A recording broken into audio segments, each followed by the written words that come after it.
Yo, YouTubers and Archies of Darkness, also known as Sir Killington of Color Struck, and I'm here to do a video with you guys about that new Fences film, right? Now, before I start, I want to go ahead and say I absolutely love the movie. Y'all should go out and go see the movie. The actors did a wonderful job at bringing this film to light, or this play to light. They did it to life. They did such a wonderful job. You should go see it. It choked me up a few times, right? But that being said, I fucking hate Fences. I've always fucking hated Fences. Now, I have a long history with this book. I read it once when I was a kid and twice as a teenager.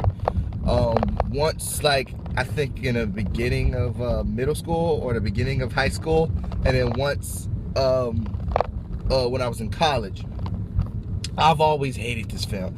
I've always hated this book. I hated it with a passion because the main character reminds me so much of my own father.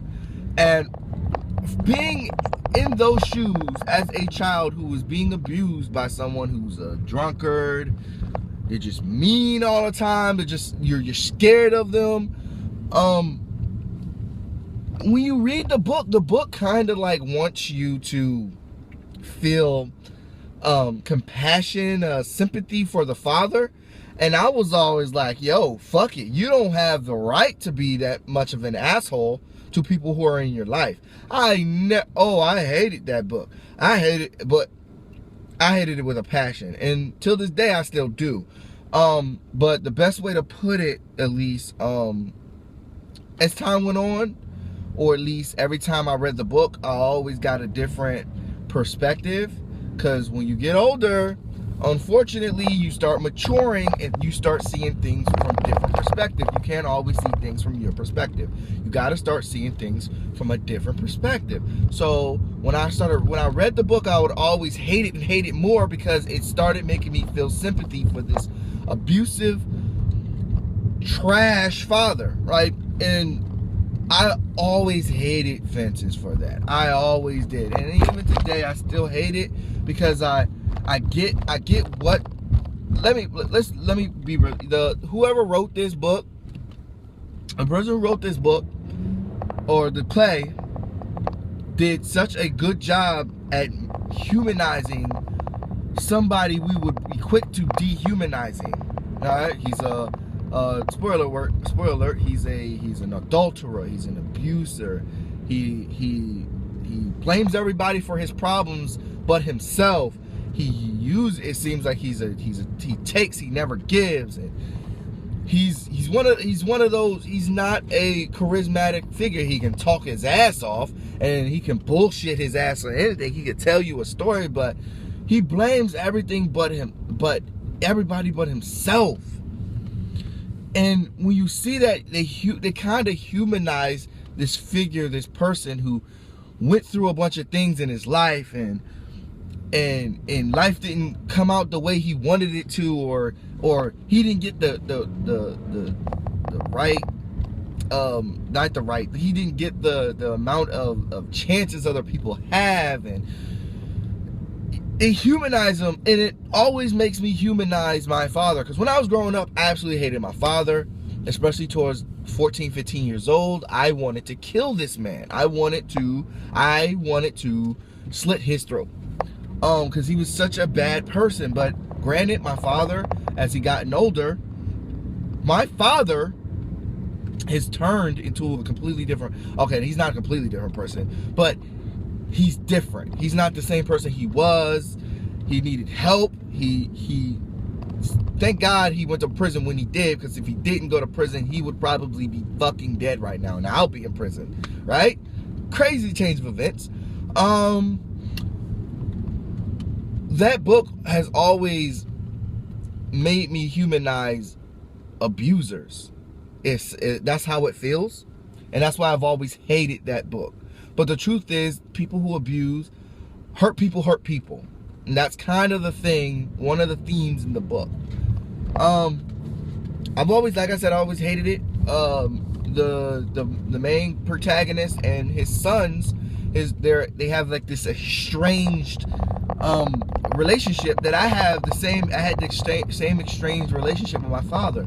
So the son just wanted to be like me. When I was growing up, my dad was the greatest freaking thing in the world. Like, he was, I seen him play football. Whenever I talked to one of his friends were always like, yo, you know, your dad could have went to the NFL. You know, he could have went to the NFL. He was the greatest. He was the greatest out. He was a beast out there on that field. Like, I don't even know what happened. And, you know, and my father at some point hurt his knee while he was being recruited.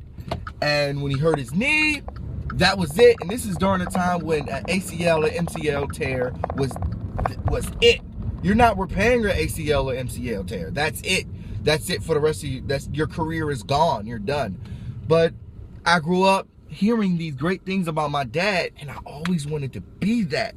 And my father would always say to me when I was growing up, whenever I wanted to play a sport or anything, I said, Dad, I want to be just like you when I grow up. He said, no, I want you to be better than me. And whenever he said that, it was kind of like, I already felt like, what kind of an asshole thing to say to your kids? And this is on top of the guy abusing me, right?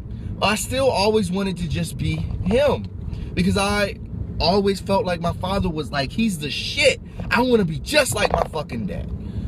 So the book parallels my life or my relationship with my dad, but instead of taking the son's side, the book takes the father's side. It humanizes the dad. It kills me. I've always hated Fences. And it's not because it's a bad book, because it's not a bad book. I understand now that I'm an adult, and I've been known this. The movie didn't show me this. I had already felt this way. The book had made me feel for my dad. And I thank God that my school made me read it. And I thank my mom. I think she was the real person who made me read it, because the school wanted me to read it, but then I was like, I'm not reading this trash. Like, I'm not reading this. Anyway, just that right there, just that Fences got me in the heart. You know, tugged my heartstrings today. And now I'm about to go see Hidden Figures. But I almost wish I wouldn't saw Hidden. Actually, no, I'm actually glad that I went to go see Fences first, because, you know, it kind of depressed me. And now I'm gonna go see Hidden Figures, and hopefully that doesn't depress me. I doubt it depresses me. But why didn't you put your turn signal on, you piece of shit? Anyway, that's it. My review, it's not really a review, it's just me talking about how my life relates to Fences. And it's a good book. I suggest you read the play first.